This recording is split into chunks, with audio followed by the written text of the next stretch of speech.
El doctor Saul Asher de Heinrich Heine.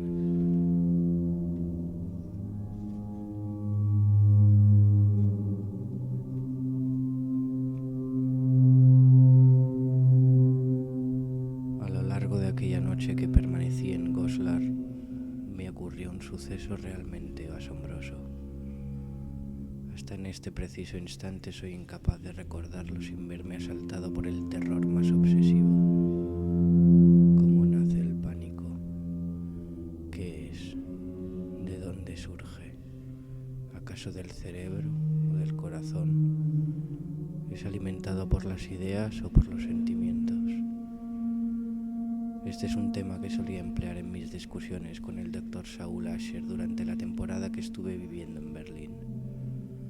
Sobre todo al citarnos en el Café Royal, donde los dos teníamos la buena costumbre de comer. Pero nada más que del cerebro proviene la fuerza, jamás de los sentimientos. Al mismo tiempo que yo daba cuenta del menú y del mejor vino, el Dr. Asher se obstinaba, sin perder el ánimo, en dejar claro que el cerebro primaba sobre todo nuestro cuerpo. Nada más finalizar su exposición casi académica, sacaba su reloj y miraba la hora, para terminar con esta frase que en sus labios parecía lapidaria.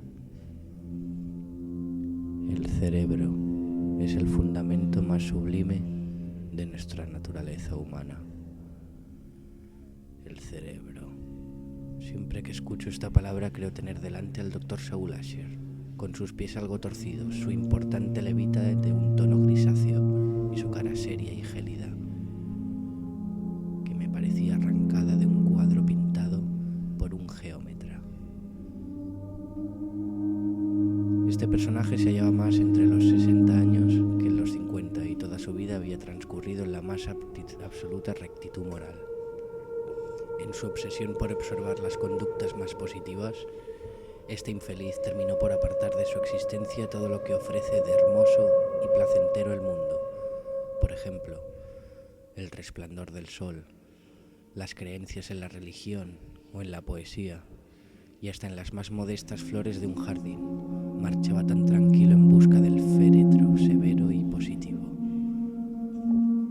Lo singular es que cuando hablaba se servía de un tonillo irónico, no exento de malicia, muy propio de quien se cree en posesión de la única verdad, una costumbre que no abandonaba ni siquiera al referirse al Apolo de Belvedere o la religión cristiana. En lo que se refiere a esta última cuestión, se había atrevido a escribir un pequeño libro para dejar claro su ateísmo y lo ilógico que resultaba creer en Dios.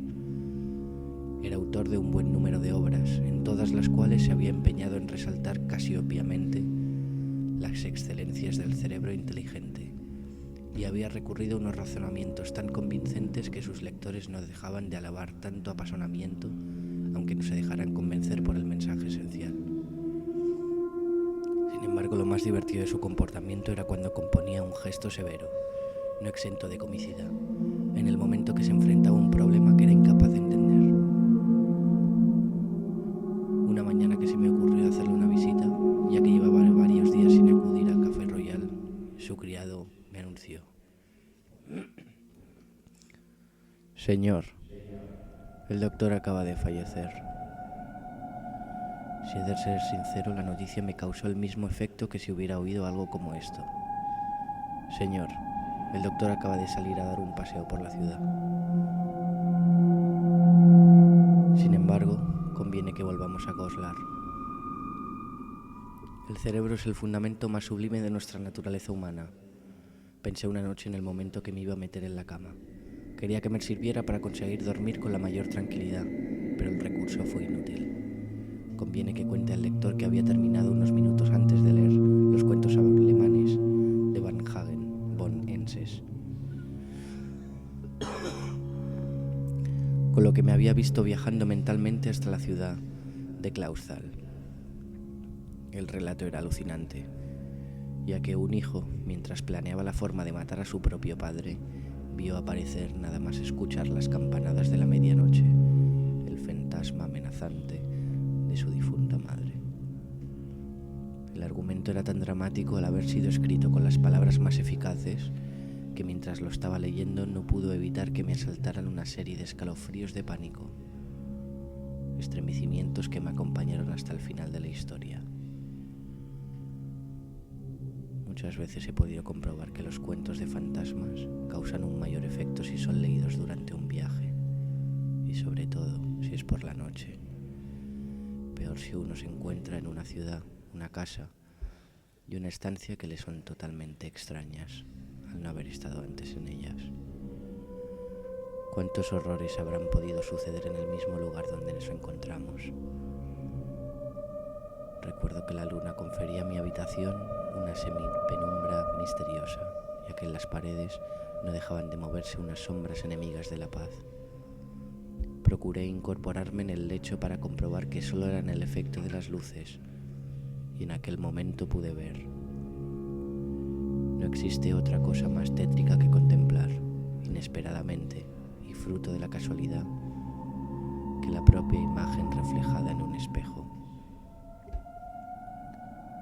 En aquel preciso instante una campanada sonó en la lejanía, trayéndome un eco tan espantoso, tan pausado, que al oírse la última campanada de las 12 tuve la sensación de que todo el día acababa de pasar delante de mí y que la noche entera se iba a desarrollar en un instante.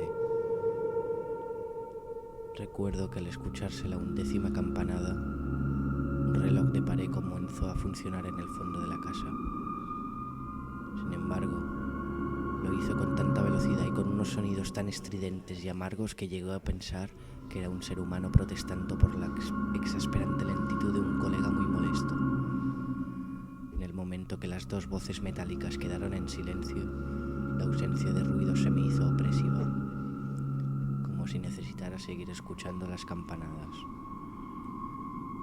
Pero enseguida percibí unos sonidos muy diferentes.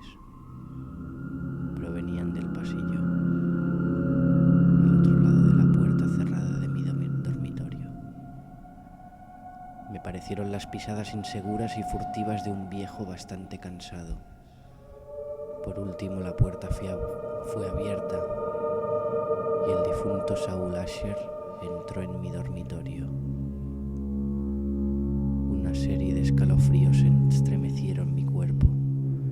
Me puse a temblar igual que una hoja azotada por el viento, sin fuerzas para levantar la mirada para volver a contemplar al fantasma. Pensé que seguía siendo el mismo, llevando su levita gris con sus piernas torcidas y su rostro que parecía haber sido pintado por un geómetra. Solo su piel había adquirido un tono más amarillento, aunque me dije que seguramente la claridad lunar era la responsable de ese cambio. En lo que se refiere a sus ojos, me pareció que resultaban más penetrantes, con unos andares imprecisos, ya que necesitaba la ayuda de un bastón de juncos españoles. Se aproximó a mi cama para susurrarme con la mayor educación: por favor, deje de sentirse aterrorizado al suponer que tiene delante un espectro. En el caso de que considere algo semejante, debe reprochárselo a un juego equívoco de su fantasioso cerebro. Seamos sinceros, ¿qué es realmente un fantasma? Adelante, permita que escuche su definición. Deje claro por medio de sus inteligentes deducciones o inducciones la existencia de muertos que caminan por las noches. ¿Qué diferencia existe entre una aparición de esas características y una proyección del espíritu? Fíjese que he empleado el término espíritu, porque nada más que soy espíritu. Seguidamente, el fantasma del Dr. Saul Asher se entregó a una disertación sobre el espíritu, para lo cual recurrió a la crítica de la razón pura de Kant, eligiendo la segunda parte del tomo 2 y el capítulo 3.